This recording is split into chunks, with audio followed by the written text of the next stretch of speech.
We also have to war against and fight against this increasing mindset in your 50s and 60s of a retirement mindset. This idea that, well, I did my job and I did my work and now it's time for me to retire and this is my me time when I get to go travel and I get to do all these things and I get to hang out and this is my me time until I die. This is wasting your life. This is the very time when you have the most know-how, that you just have life experience. You have the most resources than you ever had before, and you have the most time allotted to you than you've ever had before to make the greatest impact that you ever had before. But you can waste it.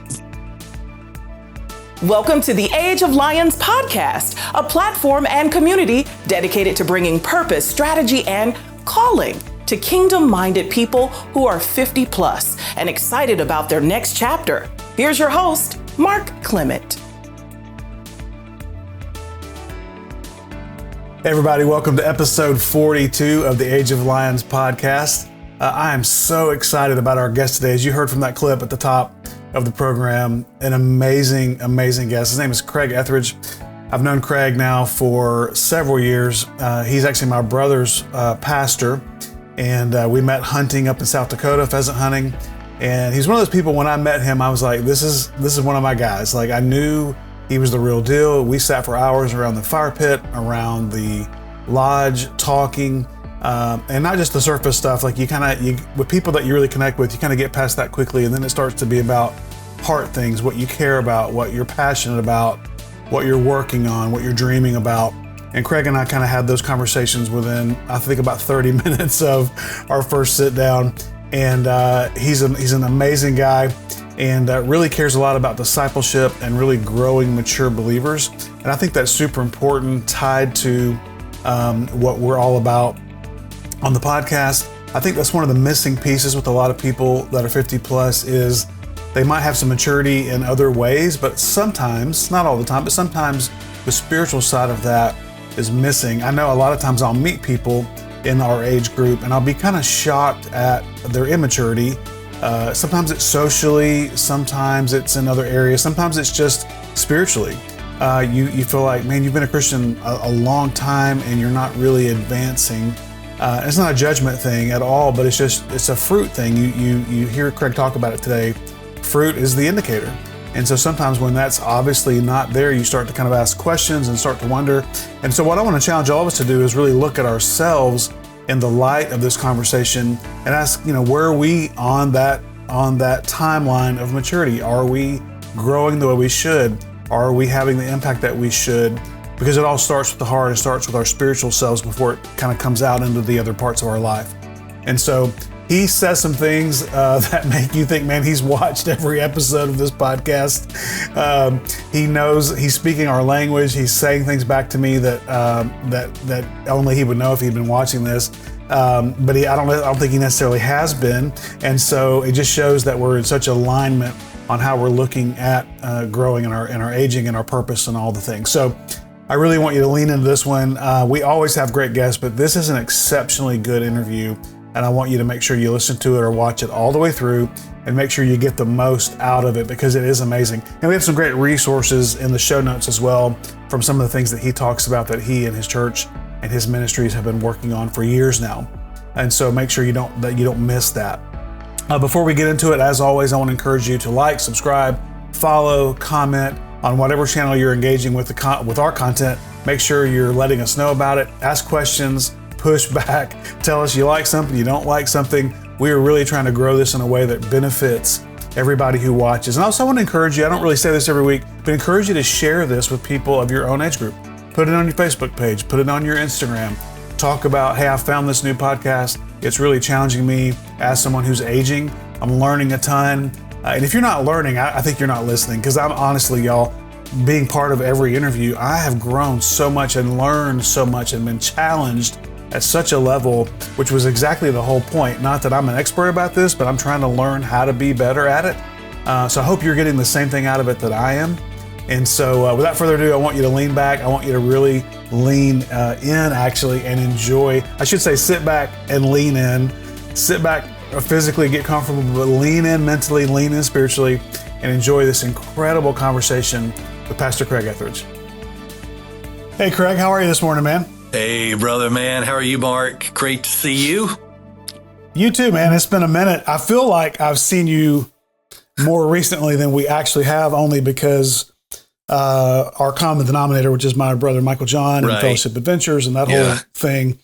My company does all their videos and stuff for their Well Diggers events and things like that. And we've had some video with you in it the last couple of years. I think we've repurposed it a couple of times. And so I see you as we're editing, and it's like I'm talking to you even though I'm not. And Yeah, so that's right. it doesn't seem like it's been that long, but it's really, I guess it's been 2 or 3 years. Yeah. Oh, actually, no, I saw you at the wedding. That's what it was. Yeah, that's exactly right. Absolutely. Which was just December. Okay, so I knew. I totally blanked about that. Yeah. I was like, I feel like I've talked to him recently, but that's what it was. Yeah, that's so great. That was fun. That was a great. It was tight right there before Christmas, but we made it work. We hit the window just right.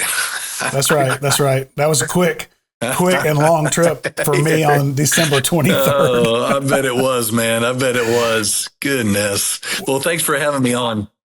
Oh, yeah. I'm thrilled that you could be on. And I was telling somebody else I was interviewing recently, they were asking just about how this is going. And I said, it's really interesting. When I started, it's been almost a year. August will be a year. Wow. So we've had 40 something interviews so far. And wow, cool. It's been really fun, and I've learned a ton, and it's been exactly what I wanted it to be. But the hard part is the first 20 or 25 are all like first level people I've known really well. I've got really close relationship with, and I've been really blessed to know a lot of great leaders and people who can speak to this topic and all that. And then you kind of go, okay, now I got to start reaching out to people I don't know as well or not at all. And of course, I do know you. We've got some connection, but sure, you just start to the circle starts to get bigger and further away from you. And you were one of those people that, as I've just been praying, God, I'm just going to trust you to bring me the right people at the right time and all the things. And he just kind of downloaded your name into my spirit. I mean, he's just like, Craig would be great. I was like, oh my gosh, I can't believe I hadn't even thought about it. Yeah. And so super excited when you said yes and agreed to come on here with me. Yeah, man, it's an honor to do it, and a cool topic. I don't know that I've had a sit down conversation like this one before. So it's great. It's great. It's certainly timely for me, and timely as I'm in that season of looking at emerging leaders and what does kind of the future look like, and how do we develop leaders. This is a timely issue for sure. Yeah. How old are you, Craig?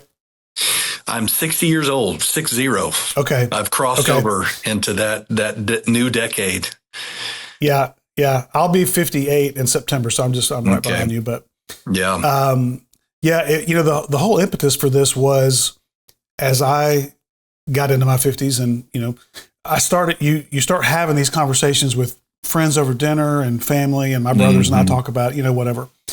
And all of us were talking about it all the time, all the different aspects of it. It could be empty nesting, it could be grandparenting, it could be health, is obviously a big topic. Right. And I thought, we're all thinking about this and talking about it, but I couldn't find anybody kind of in the public forum really having the conversation. You could find stuff about like finances and retirement finances and that kind of stuff, investing. Sure. Okay, that's great. And you could definitely find some things about health and fitness, which is kind of its own category, but no one was having what I would call the broader conversation of especially in the aspect of or in the vein of kingdom mindedness and being believers and what God's called us to do, and how aging, like we say right here a lot, aging purpose has no expiration date. Yeah, and so that was kind of the beginning of it. And like you just said, everybody we've talked to has just been like, man, I'm so glad we're having this conversation. Like, this is really fascinating. And as we've talked to more and more people, it really has been. So super glad you're on here. Why don't you tell everybody just a little bit about you and your family, your wife and your kids, and your church, and just kind of what you do. Yeah, man. Well, I was blessed to marry my high school sweetheart. Liz and I actually met when we were 10 years old. Believe it or not, I moved into this little West Texas town, and I heard some kids play in the backyard next door, and I looked through the fence, and she was bouncing on the trampoline, and the rest is history. We didn't date like when we were 10 or anything. It wasn't weird. It wasn't creepy like that. But we just became friends. And over the course of, middle school, high school, became friends. Didn't really date till our senior year in high school. Her dad's business partner lived next door. So she didn't live next door, but her dad's business partner did. And so that's how we connected that initially. Her dad recently just passed away, though, just maybe in the first year or two that we lived in that town. So I have a distinct memory of my dad taking me to the hardware store. And I was, like I said, maybe 11, maybe. And we got there, 10 or 11. And he said, I want you to meet Mr. Durwood, who runs this store. And I shook his hand and he said, I have a daughter your age. And he passed away not too long after that. And I just thank God that, I have a vivid memory of meeting my wife's dad. And Sure.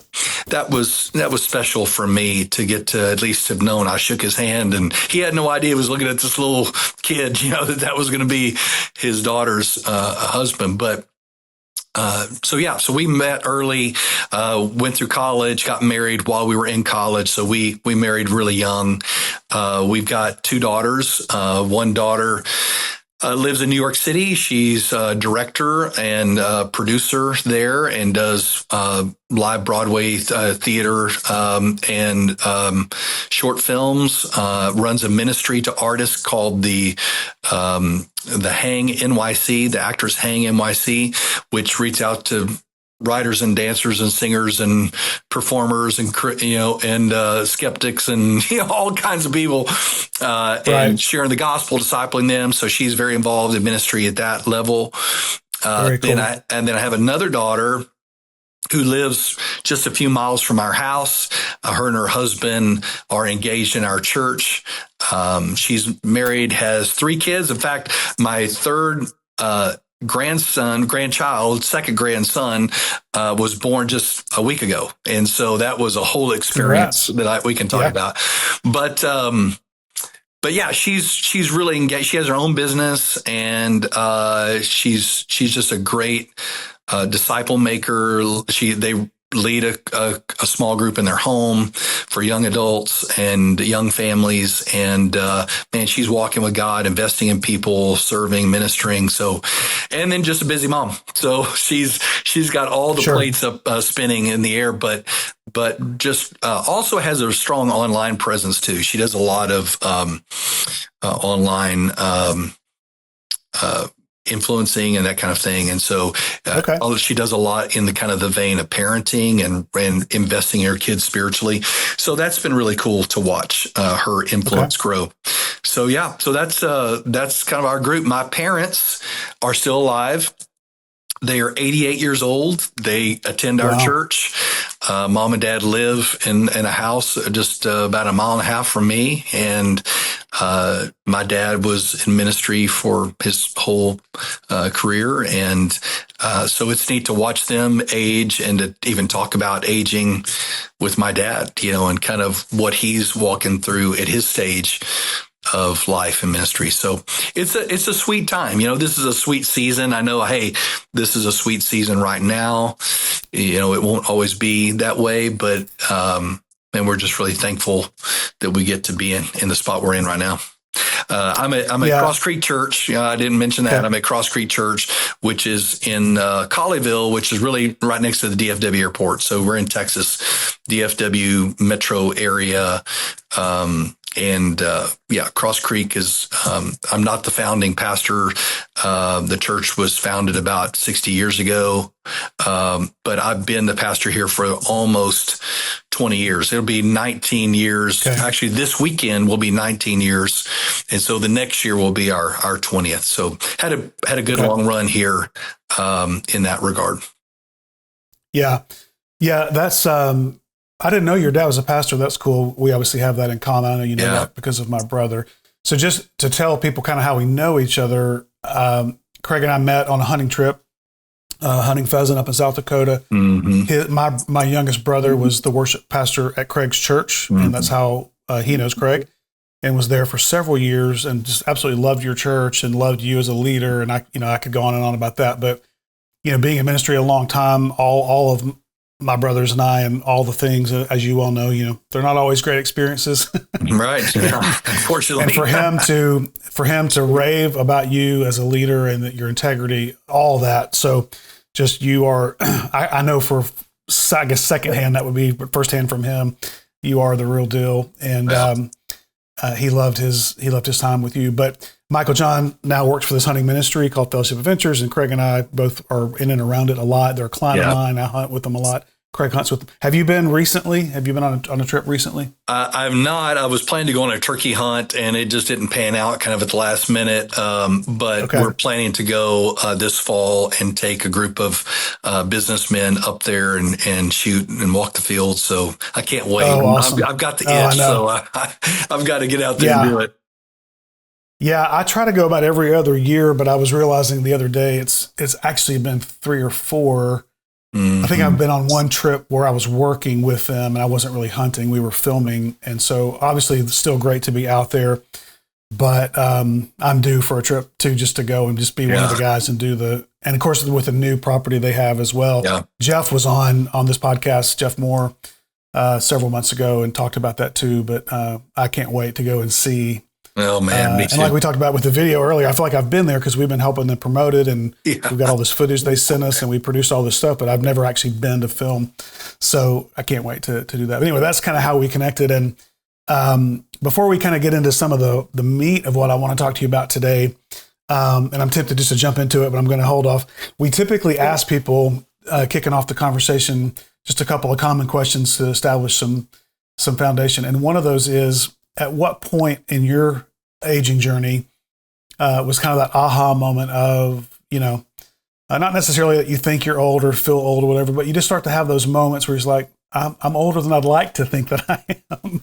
If things are changing physically or otherwise, what was that moment for you where you kind of realized I'm getting into a different category here?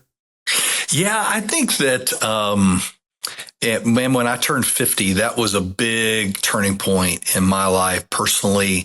I think up to that point, I kind of always had the mindset that I can outlive all the opposition. Time is in my favor. And, I was always a young guy. When I was on staff, I was always one of the younger guys on staff. Then when I became a lead pastor, I was 30 years old. So I always felt, everybody's telling me how young I am. And then you get into your 40s and you kind of still feel like you're not feel like your age. You're so busy in your 40s anyway. But when I turned 50, there was a realization that, hey, there's more ministry in my rear view than there is in my windshield. And if I'm going to do something, I better do it now. There was this, I guess I would just describe it, Mark, as a real sense of urgency. I had this strong sense of urgency to get busy. Not that I wasn't urgent before, but there was a strong sense of I've got to do things now. And if I've been holding off or I've been putting things off, now's the time to double down on it. And in the past, I'd always kind of looked at these key decade markers as seasons of a man's life. Like when I turned 30, I did a study on what the significance of 30 is in the Bible, and how Jesus started his ministry in his 30s and David started his ministry in his 30s, and that 30 is really the beginning of being seen as a leader. But just because, in your 20s, they still go, what do you know, kid? You just got out of college, but when you're in your 30s, people start to take you seriously, and you probably are stepping into these key roles. In your 40s, 40 is the number of testing really in the Bible. You have 40 days and 40 nights. Genesis 40, you have Joseph in the prison. You have, there's just sense of, hey, there's going to be testing. There's going to be challenge in your 40s. Right. And I do think that happens in most men's lives. They go through challenges of work and family, and there's just a lot of pressures that come on you in your 40s that you may not anticipate, and that forges your character. But then in your 50s, you think of Jubilee, you think of all that kind of thing. And for me, it was all about urgency. And then when I turned 60, that was a whole different number that we can probably talk about later. But anyway, if you're asking when did that flip, that switch get flipped, I think it was really going, wow, I got to get busy. because there's not that much runway ahead. Yeah, and I'm sure you would agree. It's not just that there's things to do, but you think about things that matter, and I'm sure that's kind of what you mean. But just like that, what legacy am I leaving? What has my life actually stood for? What impact am I having? What am I leaving behind? Those, I know that's a common theme. A lot of people have kind of echoed of I've got to, you've had a whole career of great ministry and impact. And I know that again through my brother and others. I've heard the stories, and I know, if you went today, God would say, well done, good and faithful servant. But that there's more that he's got for you to do. That's why you're still here. Yeah. And it's like, what am I doing? And you start really doubling down on the things that matter the most. Yeah. That's right. I think the perspective just changes so much as we get older because of the time frame and the remaining, the window that we don't know how long it's going to be open, but it is there for sure. One thing I know about you from our past conversations, and you were one of those guys when we met on that trip. I remember sitting with you around the fire and sitting with you in the lodge and just kind of immediately having really meaningful conversations. It wasn't small talk. It wasn't shooting the bull. We kind of got to know each other, but then it was like really getting into the things of God, and you just carry that. I think those of us who are really pursuing the Lord, not perfectly, of course, but just really trying to pursue, like you just, your spirit picks up on that when you meet somebody like, hey, this guy or this lady or what, like these people, they're getting after it. And so I remember talking a lot about discipleship and some other things that are close to your heart that we'll get to later, but you're very strategic. You're very strategic. In fact, let me tell a story about you that you probably don't even know that I know. Makes me nervous. Oh no, dude, I've retold this story 100 times because it's such great leadership.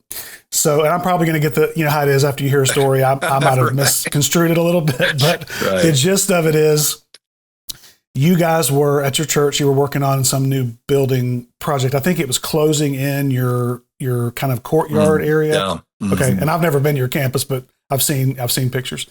And so, you knew, according to the story I heard, you knew it was going to be a little bit of a challenge to get people on board, blah, blah, blah. And so, according to the story, you very strategically had an event outside in the courtyard, and it was this huge success, and everybody loved it. And a lot of your leaders came to you and said, we really ought to use this space for more stuff.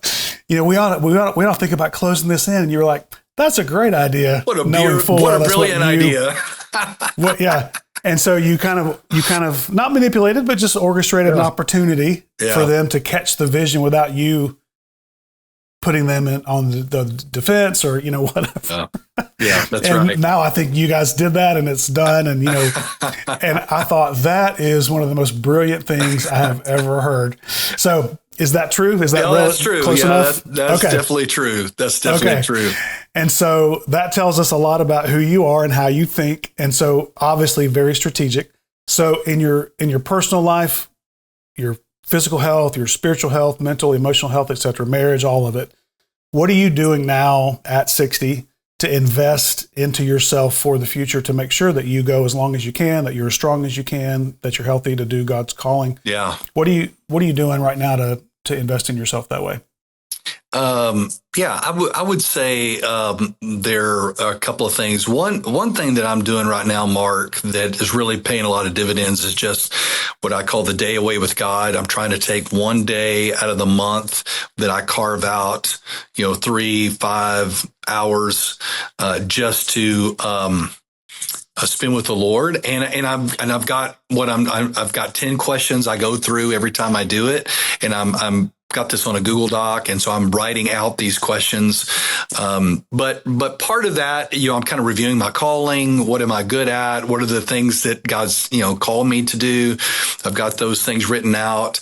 Then I look at my own heart and see, are there frustrations or, fears or, whatever, angst with somebody that I've allowed in my heart, and I try to release that to the Lord. Then I'll go through and cover my goals. What am I working on? What focus do I need to have over the next 30 days? I drill that down into my calendar. Okay, what are the specific things I'm going to do this week, the next week, to drive those down? But it really kind of starts with my heart and my gratitude. One of the questions is, what are you thankful for? And I just list off as many things as I can. Because I think when your attitude is gratitude, right, then it puts you in a positive frame of mind.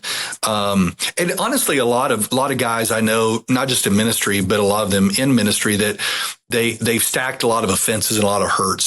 Some of the things they've stacked for long periods of time.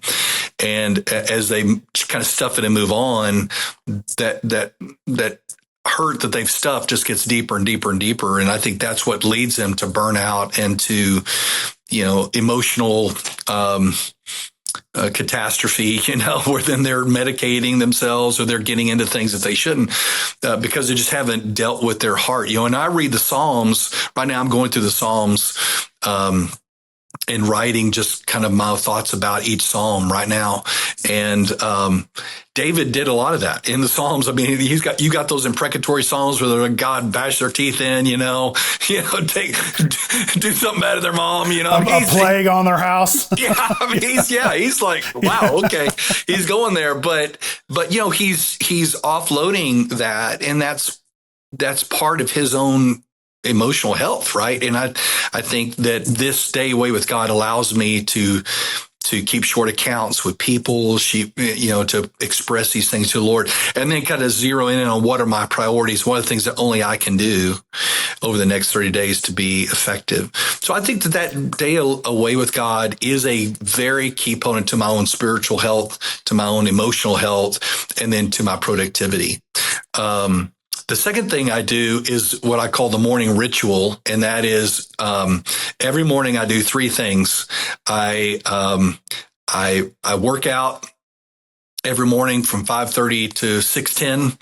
I work out with a group of coaches that one coach I got to lead to the Lord. So we work out together. We memorize scripture together. Wow. And that's been keeping me strong. I'm stronger now than I was back when I was in seminary, physically. Then I'll come home and I spend my quiet time with the Lord, which is not sermon prep. It's not devotions. It is just reading and digesting what God is saying to me and journaling those things. Yep. And sometimes that includes a prayer walk around our neighborhood to just walk it out and talk it out with the Lord. And then the third thing is I take my wife out for coffee, and we go to the same Starbucks. We order the same drink. We're so predictable. But on the way down there, the conversation is, what did God say to you this morning? And so she shares with her what she was reading that morning and what the Lord's saying to her, and I'll share what I'm reading. And then on the way back, the conversation is about, okay, let's talk about our day. What you got going on? Where are you going? What am I doing? So we're talking about, just our stuff and what we have scheduled for the day. And then we usually sit in the driveway while we're still drinking our coffee, and it's questions turn to what's on your heart. What are you worried about? What are you excited about? What are you thinking about? And we just kind of share, both of us, we kind of share, just what we're thinking about, what we're processing, good or bad. And then we pray together. And that little morning ritual helps every day. I'm working on my physical health, my spiritual health, and my marriage health. And I tell you what, Liz loves it. She doesn't like it when we miss that morning ritual. If I have a morning thing I got to get to, whatever, I mean, she'll tolerate it, but she doesn't really like it because it's that important to her. That connection piece. It's just been really, really good. So I think that has been really integral to just ongoing health as I've gotten older. And that's something I couldn't do really when we had kids at the house, because we're trying to get them to school and trying to get, all that crazy in the morning. And so we can take advantage of the fact that we're empty nesters and really do some investment there in the morning. And then the third thing, I talked about the day alone with God, and then the then the morning ritual. And then I think the third thing that is really helping me is just, taking our supplements and really kind of being smart about how our bodies are changing and what do we need to do to be, on top of that, physically. And so, that's been good for us. And we talk about those things, not like, abnormal kind of way, but we do discuss it. And hey, are we staying on top of things so that we can be the strongest and the best we can be, for the time that God has us. So. Yeah, those are all such great things to think about. I love your day away a month. That's really powerful. Mm-hmm. I've never thought about doing it that way. I'm going to think about that a lot because that's really interesting. I do try to do a personal retreat every year or so for 3-4 days away alone. No internet, all that stuff, just to really try to decompress and refocus and think about what's coming. But to break that down into a monthly shorter routine as well, I think that's really fascinating. And yeah, most of our audience is going to be us or older. And so most everybody is in that stage of kids out of the house. I still have my stepson's 15. He's still at home. He's just finished his freshman year. Our mornings are similar to yours, except that we don't go anywhere because we don't quite have that kind of time. But I have my morning workout and we do our quiet times. And then we typically, because I work for myself and I don't usually have to be anywhere unless I've got some kind of meeting. While she's getting ready, I sit on the bed. She's kind of in the bathroom, in eyesight, and we just kind of talk as she gets ready and have that same conversation. And the days we don't get to do it, if she has to be at school or she works out of college, if she has to be there early or I'm not available, I definitely miss that too, just because it's just a few minutes of connecting.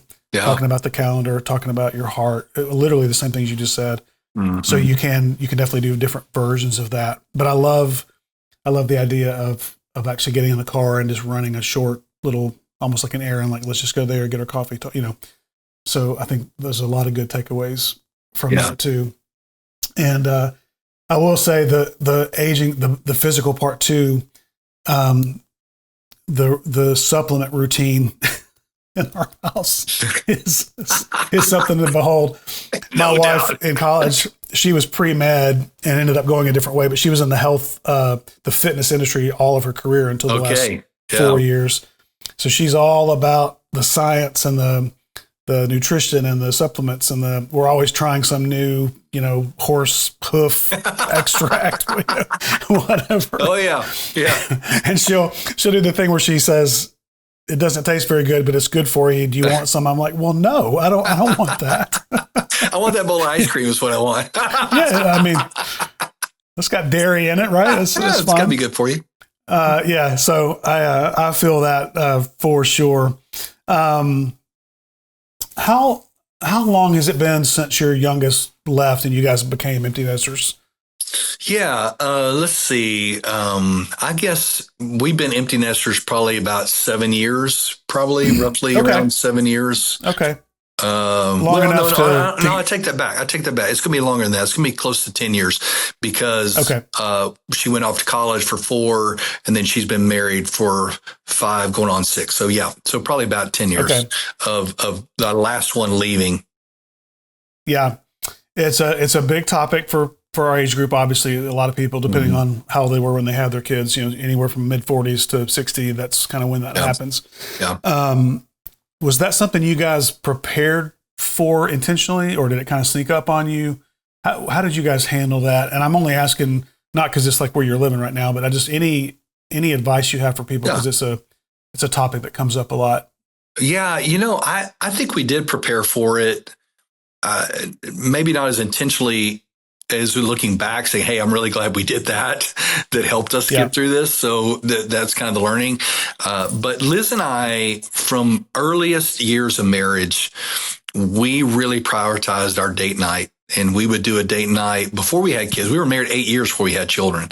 And so we would do something every week, right? We had a date night every week. Of course, when kids came along, sometimes I went to every other week. At our busiest season, it was once a month. But we always made that a priority.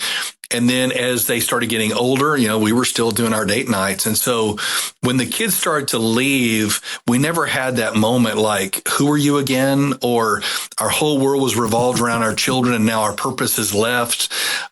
We always reiterated to them, hey, we love you. We're so glad you're in our house, but the goal of you is to leave. And mom and I are staying together. And so we're going to invest in this. And I remember even when the girls were little, they go, don't go. We're like, no, I'm taking your mom and you can't stop me, and we just laughed about it. But they remember that. And they still talk about how the priority of our marriage was there. And, I think that really prepared us for empty nest because it was never a big hard shift like, oh my gosh, now what are we going to do? It was a new season, right? It was a new season of, okay, now we're going off to their college and now we're doing those visits. And then it's a new season when our youngest daughter got married.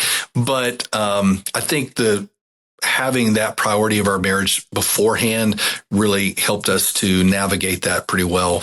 Once we got into it, now we're absolutely love it. We got grandkids running around, all that kind of thing, but we are loving this season that we're in right now.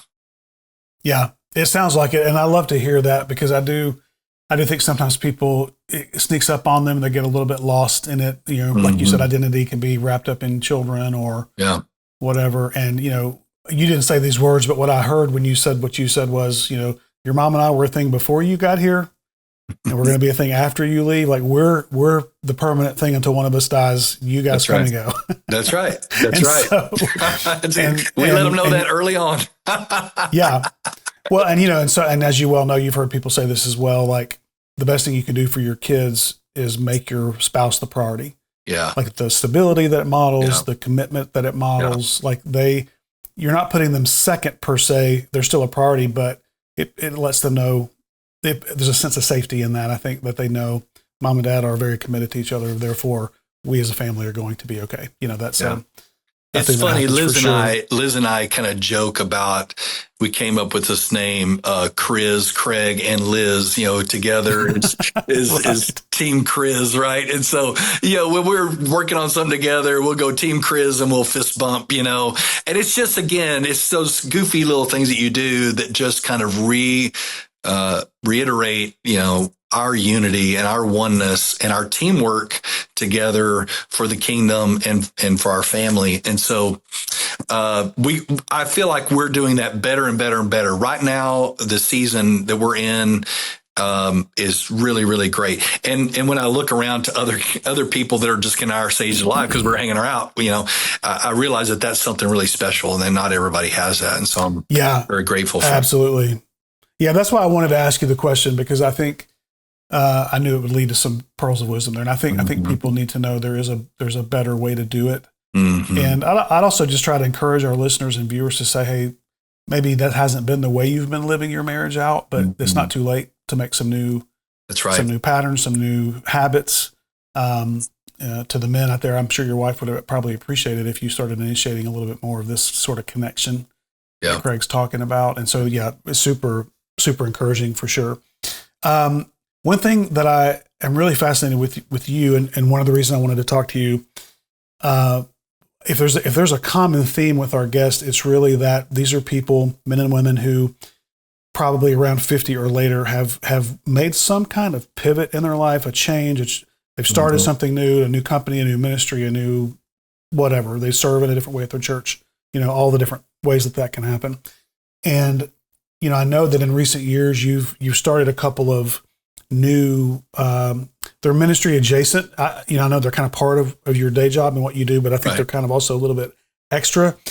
You've got this thing called Disciple First Ministries, as well as this thing called Morning Thrive. Mm-hmm. And I'd love for you just to share a little bit about how you, maybe this was part of that 50 thing where you're like, okay, there's some other things I feel called to do, but talk about what that was, the impetus for that, and what they are, and how that's been fulfilling to you to start some new things.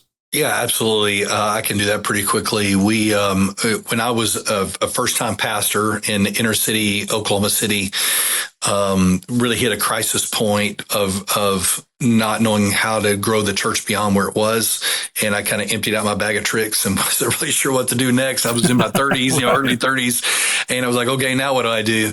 And through a season of a series of just seeking the Lord, one of the things that God really put on my heart is that, Craig, you know all the church models out there, and how that person doing it, how that person doing it, but you haven't really considered my model. And what that led me to do is really study the life of Christ and to say, how did Jesus take these common ordinary men and turn them into a movement that would sweep around the world? And through that came this love of studying the life of Jesus and the stages that Jesus took guys through to make them more and more like him and create a movement. So we started working those principles out in our church in Oklahoma City. When I came, and had some great results, people coming to Christ, lots of multiplication happening, even in our local area. Then when I came to Cross Creek, started that same thing, discipling guys, investing them, training them up, multiplying. And so that kind of grew into, hey, we should do a conference. And so we had this idea, hey, maybe we should just do a conference for our people, and I could bring in some guys, some businessmen that disciple me and other people that influence me, and just kind of get that in the water here. And so we did a conference, and I got a phone call from a local pastor, and he said, hey, I heard you were doing this thing on disciple making, and could I come to that? And we're like, yeah, I guess. I never even thought that anybody outside of our church would be interested, but sure, we'll, yeah, come on. So we did again the next year, and more guys came. The next year, more guys came. It got to a point where people were flying in from all over the U.S. To come to this conference. More than our own people were there. There were people, pastors and leaders from other churches. So we're like, wow, okay, what is happening here? Then we kind of took this conference to the Houston area, and then to Atlanta and to Mobile. And it started growing. We didn't have any books or anything. We just had this conference that was agitating the minds of pastors to think about disciple making. Well, all that to say is we started developing some resources and really forming out this ministry called Disciple First. And so over the last 10 years, we've had the opportunity to invest either through resources or through training about 40,000, 50,000 pastors and leaders. Wow. And then, of course, that doesn't count all of our international work in Zambia and Israel and Nepal and places like that. And so anyway, God's just really multiplied and grown this.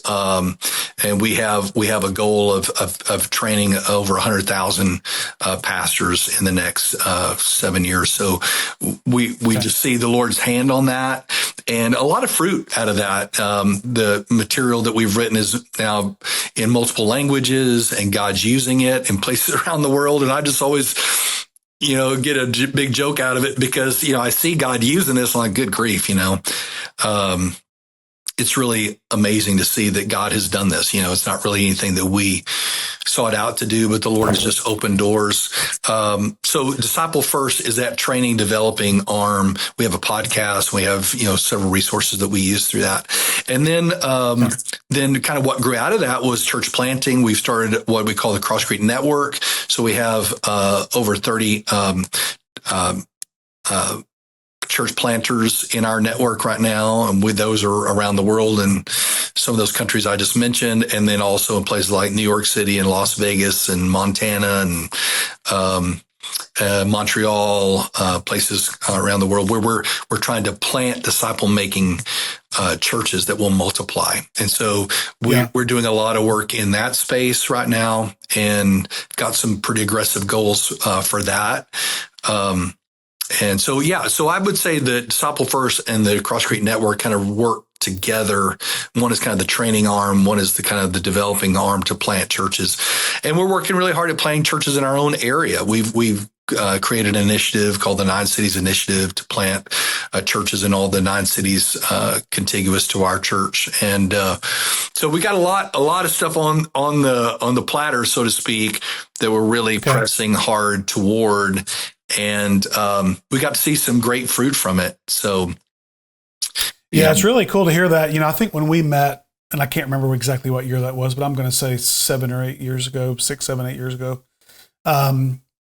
the way I recall the conversation was, I think you were just beginning to write some of that, like formally publish some of your stuff into books or books or whatever. Right. And you were kind of right on the cusp of that at that time.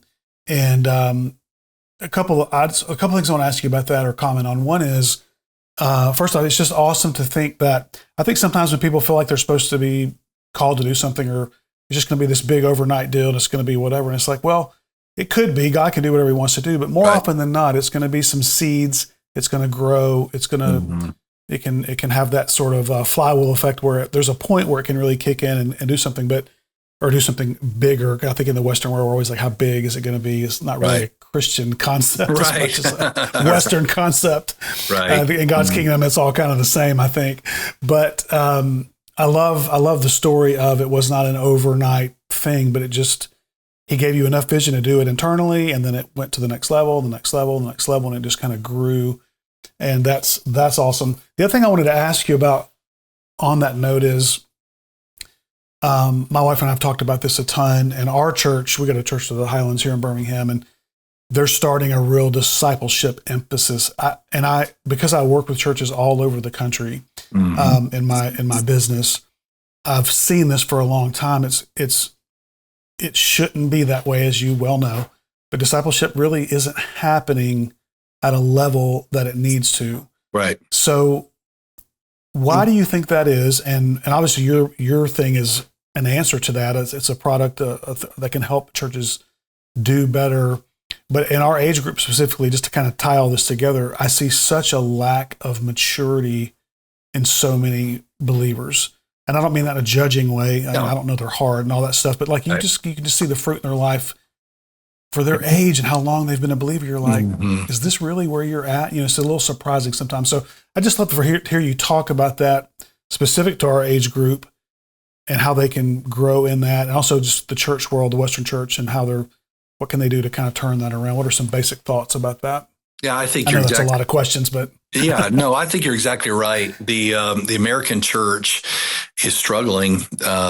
We know we're losing ground when you just look at the metrics of how many churches are closing, those that are starting, how many people are the unchurched. That number is growing as opposed to those that were in church. I mean, all the metrics are not going in the right direction, and I think a lot of this is because of just a lack of spiritual maturity in the churches. And I could point to lots of different things. I could point to the fact that most pastors have never been discipled themselves. Therefore, they don't really know or have the value of disciple-making culture in their church.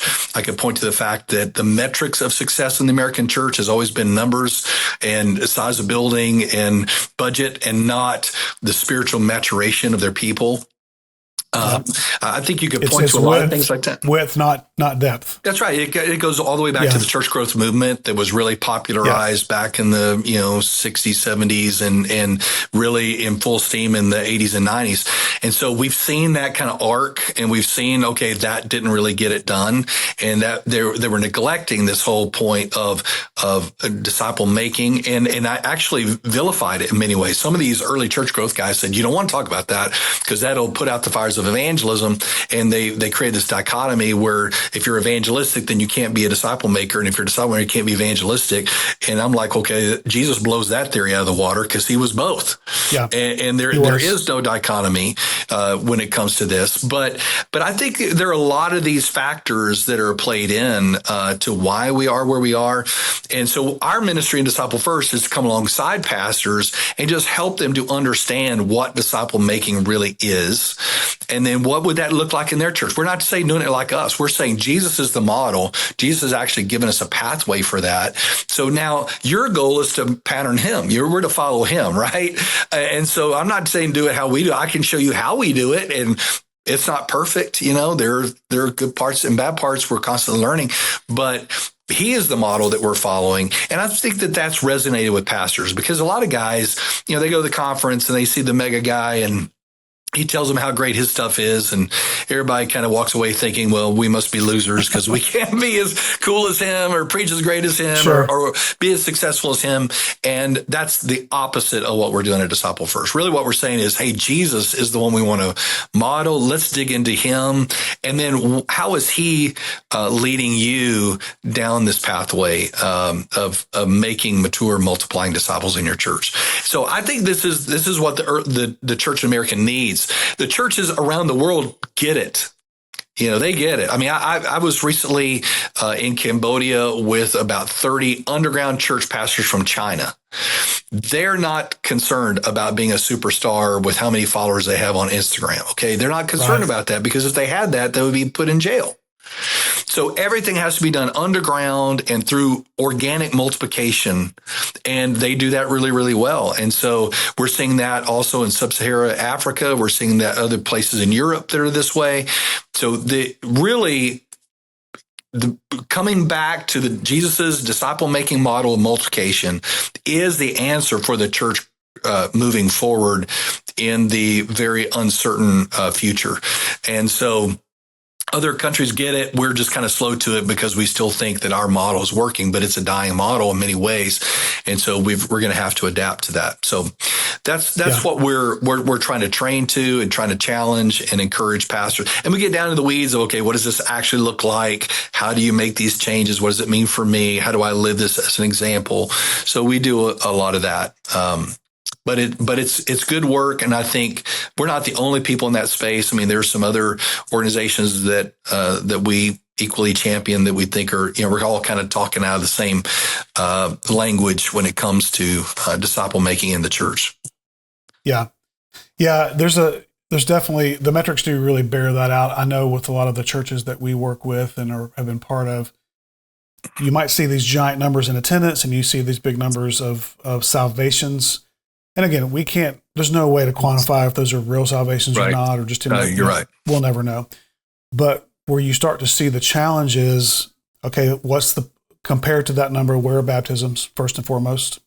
It's usually pretty small. So right there you go, something's off. Right. And then if you look at attendance numbers year over year, and you might say we saw 20,000 people saved last year. I'm just making up numbers here. Yeah, right. But we only grew by 1,000. Okay, where are the other 19? Yeah. Take the out of towners away, and some, there's some of that. Okay, college kids. Okay, yes, they moved away, but still, like we're missing something. Yeah. Because the stickiness is not there. Yeah. And so I remember even those years ago hearing you talk about it, going, yes, I'm so glad someone is seeing this who's in the church to try to pivot that. Kind of a little bit of a non sequitur, but sort of in the same vein. I've sensed, and I don't have any hard data on this, and we're working on getting a guest on here who can talk about this. I won't say his name, but I don't want to put him on the spot, but you would know him, who's a data kind of person. But I get the sense from talking to other lay people in the church world, as they get older, there seems to be a little bit of a discontentedness. I don't know a better way of saying it, where they start to go, I don't really feel like there's a place for me here. Yeah, I can keep serving. I can be on the parking team. I can, whatever. Yeah. And that's fine, but they just don't feel as fulfilled or needed, maybe. And there's always a lot of talk about the new generation, next generation, and that's obviously super important, and I'm not diminishing that at all. But my heart, as I kind of am in this world, I'm like, what about this generation? Like, who's really addressing them and saying, hey, there's still something for you to do in churches specifically. I'm out here saying it kind of in the wilderness, but in the church, like what leaders are talking about it. How do you guys, and now that you're one of those and you're at that age, do you think differently about the older group or not? I'm just curious how you're processing that as a leader. Yeah, a lot of this kind of comes out of just in my preaching in general. But I think that there are a couple of issues working against us. One is that most people, if they grew up in church, their understanding of spiritual maturity is how much Bible they know. So it's all based on their biblical knowledge or biblical, or just church experience. We've been in the church for 20 years, or we did that, or we did this. But really, spiritual maturity is not measured by how much we know. It's measured by fruitfulness. How are you investing your life in producing spiritual fruit? That is the measure of spiritual maturity. And if you use that application to, many people they're in their 50s and 60s, they would have to admit that I'm not being very fruitful. I can't point to someone I've either led to the Lord or somebody that I've discipled or somebody that I've invested in that's going on to multiply. And so I think that we have to recalibrate what our understanding of spiritual maturity is. And then I think we also have to war against and fight against this increasing mindset in your 50s and 60s of a retirement mindset. This idea that, well, I did my job and I did my work and now it's time for me to retire. And this is my me time when I get to go travel and I get to do all these things and I get to hang out. And this is my me time until I die, and I'm going to entertain myself, as long as I can. And this is wasting your life, so I just try to call that out, in public, just kind of as I'm preaching, that you're wasting it. This is the very time when you have the most know-how, that you just have life experience. You have the most resources than you ever had before, and you have the most time allotted to you than you've ever had before to make the greatest impact that you ever had before. But you can waste it, and it's really shifting their mindset from a consumer mindset to an investment mindset.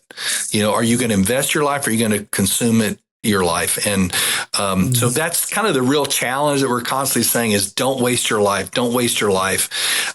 Some people hear it and, they just kind of shrug their shoulders and then just keep doing what they're doing. Unfortunately, they did it to Jesus. They're going to do that to you and me. But others will get a hold of it and go, hey, yeah. And then I try to champion and point to people that are doing that.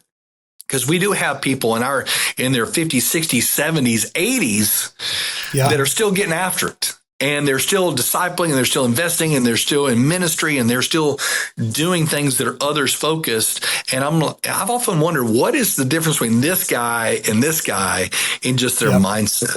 And I think if you bring it down to, it comes down to their own spiritual maturity. How do they understand their own spiritual health and their contribution to the kingdom? So I try to address those things on a regular basis. Just in my preaching and as we're talking to leaders, I just keep saying, don't waste your life. And they kind of look at me like, what do you mean by that? And I said, let me tell you exactly what I mean by that. Because you're going to waste it. And you're going to look up one day and go, God, man, I had 15 years that I could have really made an impact. Because they spent their 30s and 40s saying, well, when I retire, then I'll get to that. When I retire, I'll get to, and then they get to these years and they're like, well, I'm too busy now, or I don't really want to do that. And it's really heartbreaking. I mean, I don't see it in a judgmental way. I just see it as a heartbreaking way that, good grief, they're missing it, and you only have one life, you only got one time to do this. Yeah. Yeah. It feels like you've been watching our episodes, because we literally say that, I think, every week. Like that's the message is don't sit back, don't shrink back, but lean in, grow. Let's not go down the chart. Let's go up and to the right. All those things. Like there's so much opportunity. And I love what you said about the maturity thing. I do think that is the thing. I think people are measuring that incorrectly. I think it's Bible knowledge. They can talk the talk all day long, right? But the walking the walk is the key difference. What's the fruit? And you can definitely perceive very quickly based on fruit. And I think based on what you're saying too, the hard part for people is really being honest with themselves about the fruit or lack thereof in their life. I mean, no one wants to look at it and go, "Yeah, I'm really failing at this." Right. But you got to be honest. All solutions start with a realistic assessment of what's going on. That's right. You're just acknowledging the issue. And, I think to the point of the youth of the church, people say, well, they always talk about the young people and the music's for them and everything's for them and that kind of thing. Again, I think that comes more to a consumer mindset. If you're about investment, then you don't care about that. But there is a desperate need in the younger generation. I mean, you go to millennials on down. I think we're in alpha now. This young generation is crying out for older people to invest in them. They're longing for those father figures, grandfather figures that can speak truth into their life, because they have so much coming at them through social media and just culture. They need some grounding, and man, you're set up for success. It doesn't mean you have to volunteer in the student ministry, but there is a place for people in their 50s, 60s, and 70s and beyond to just really invest intentionally. So that would be my challenge, man. Don't waste your life. Lean into the opportunities you have while you have health, because you don't know how much longer you have. I mean, it kind of got back to that 50s switch that flipped in my mind.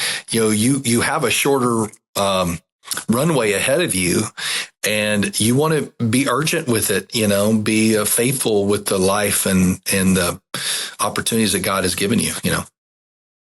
100%, man. I wish we had more time. I knew this was going to happen. I knew when I got you going that we could go for hours talking about, because your passion is obvious. Like, you really care about this. And I knew that if we could start talking about discipleship and marry that with our generational things, age group wise, that there's a huge opportunity there for sure. That's definitely the message I'm preaching constantly is hey, how can we challenge and raise up this generation, our generation, to have the impact they could have. I'm sure you've heard the stats too about just the wealth that our generation has their hands on, or is about to have their hands on. I think it's like a full third or something of the world's wealth. It's insane. Yeah. And that's just in the Western world that we have that access. That's not even worldwide. That's right. And so, just the resources that we have of wisdom, experience, time, money, treasure, all of it, just to pour into others. But Mark, one of the things I would challenge pastors is that, hey, you've got to give your people a vision that's worth selling out for. If your vision is pass out bulletins every week, and I'm not opposed to passing out bulletins every week, but if that's it, then you're not giving them something worth investing their life in. And so you got to cast a vision that is really making a difference. And I found that when I do that, man, our guys they're pushing for it. They want to be a part of something that's going to make a difference for the kingdom. And I've just got to lay it out there. So that's important from a church standpoint, for sure. Yeah, I love that. I think that's a great challenge. And that's why I asked you the question, because I thought, I know he's thinking about this, and I think a lot of pastors, they're just not. Yeah. And I know the futures in the young families, and again, totally about that. 100%. I get it. And I'm all about that. But I think it's not an either or, it's an also, and what about these guys? What about this group? And what can they do? So, well, man, I feel like we're going to continue the conversation at some point in the future. Might have you back again, at some point, and keep talking. Love to do that. I'm that. so excited about what you're doing in your church and with your Disciple First thing. It's incredible. So, what are some places people can find you, connect with you? And we'll add these to the show notes as well. But I'd love to. DiscipleFirst.com is our Disciple First ministry, DiscipleFirst.com, also CrossCreekChurch.com. You can gather Morning Thrive devotions, which are throughout social media, and you can also subscribe to them if you want them delivered straight to your inbox, as well as sermons and that kind of thing. All that's at CrossCreekChurch.com. Okay. And would you be willing to share your 10 questions that you do in your monthly? Absolutely. I will send that to you, and then you can post that. Okay. Yeah, we can make that a downloadable thing, or just give it to them in the show notes. But definitely would like to. I know a lot of people probably made a little mental note about that. Like, I'd love to have those questions, just as a starting point. So I'll share those as well. Well, man, I appreciate you so much. Appreciate you taking the time and sharing your wisdom and your passion. And I know with all my heart, it's going to make a big difference in a lot of people's lives who are listening and watching. So, man, thank you again. Just want to honor you and for being the real deal, for finishing strong, and just being a great model to all of us. Well, thank you, my brother. I want to tell you this one story before we jump off. We had I just turned 60. And to be really honest with you, Mark, I was not happy about it. I was not happy with turning 60. I couldn't already say it. I was like, oh, this is just killing me. And so I went on a road trip with a friend of mine who's in his 50s, and we've known each other for many, many years, and we're driving out to a college football game together. And I just start opening up to him. I said, look, I'm just not happy about this. And he said, why are you not happy about this? And he said, I told him, I said, well, all I think of that's ahead of me in this decade is loss. Okay, that's how I see it. I see my parents are probably not going to survive this decade in my life. I'm probably going to retire this decade in my life. I just a lot of physically things are I'm sure going to be a challenge. A little further. Everything I look at in the front of me is bad, and that's why I don't like it. And so. It's good to have a good friend, Mark, that will just let you just kind of process this. And he said, Craig, I think you're looking at this all wrong. I think you're really looking at this completely all wrong. And I said, how is that? And he said, you need to understand that you have been in the field cultivating, planting, watering. You've been over for your 30s and your 40s and your 50s, you have been investing. He said, what you don't understand is a farmer doesn't walk away right before the harvest comes. Mm. The farmer waits in anticipation for the harvest. And see, that resonated with me because as we were driving through all these cotton fields, and I grew up in a rural West Texas, and I know what that's like. I worked in those fields in the summer when it was hard. We're cultivating and we're planting, and it's sweaty, and you don't see anything real fruit of it. But they know, man, when it starts getting into the fall, those cotton bales start to pop out, and then it's white. And then you have the harvest. And he said, what you're coming on to, just continuing to stay on course, is God's going to give you real lasting fruit in this season. And that's the joy of all the work that you've done up to this point. So yeah, are there going to be changes? Yeah, there can be changes. I mean, there are going to be changes at every stage of your life. That's nothing new. But what you're going to see is a season of fruitfulness if you stay the course. And I just say that it was a whole mindset shift for me, is anticipating the harvest that's coming. Jesus said, look, the fruit is ripe for harvest, right? Jesus always was casting that vision of the harvest to come. And for me, that meant fruitfulness in disciple making training. There's fruitfulness in church planting, fruitfulness in seeing more people come to Christ. It's not about stripes on my sleeve. It's not about bragging rights. None about that. Nobody's going to remember me, a couple of years after I'm dead anyway. They'll probably forget me before I'm dead. So at that point, I've got realism about that. But the Lord knows. The Lord knows what work is being done now, and he knows the harvest to come. And he just calls me to really be faithful and to push toward these things. It's good to have aggressive goals ahead of you to push toward them, right? And to seek them out and seek the Lord.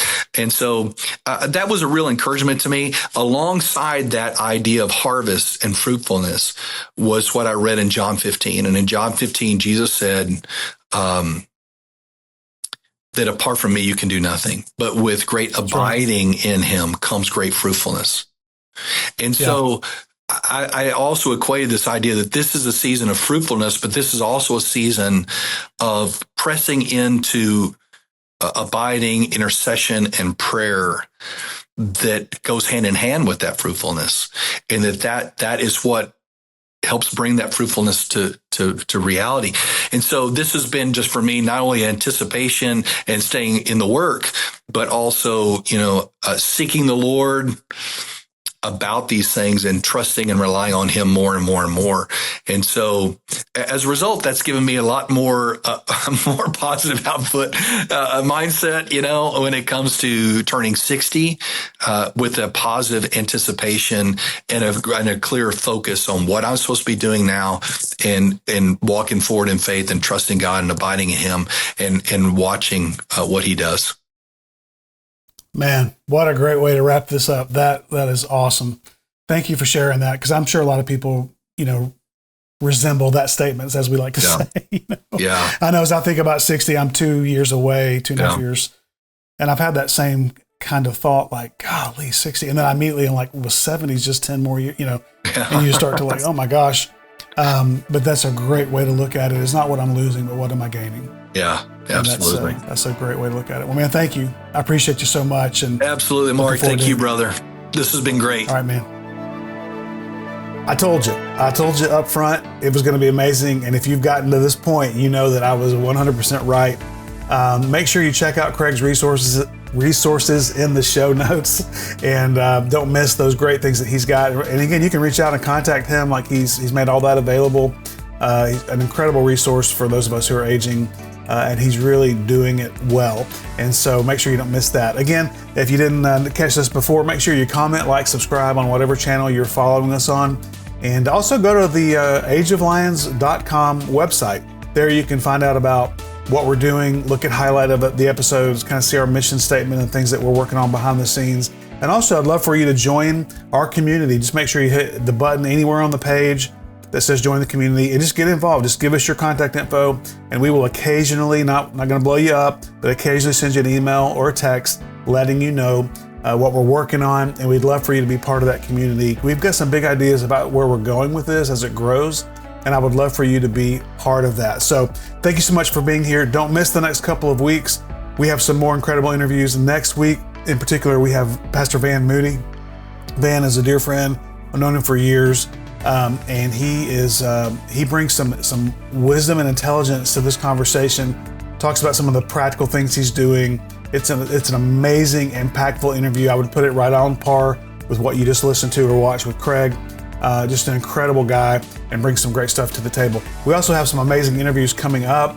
Andy Robertson's a guy I met recently. He's a business owner and a former pastor who's got an incredible story about God redeeming him later in life. Got Mike Playa coming up, who's a CEO of an incredible company. We've got some other people lined up over the summer that are going to be amazing. So we are really trying to ramp it up and just keep getting better and better and better. So I hope you stay tuned and don't miss it. And make sure you join our community. And we thank you so much for all your time, and I hope you have a great, great week.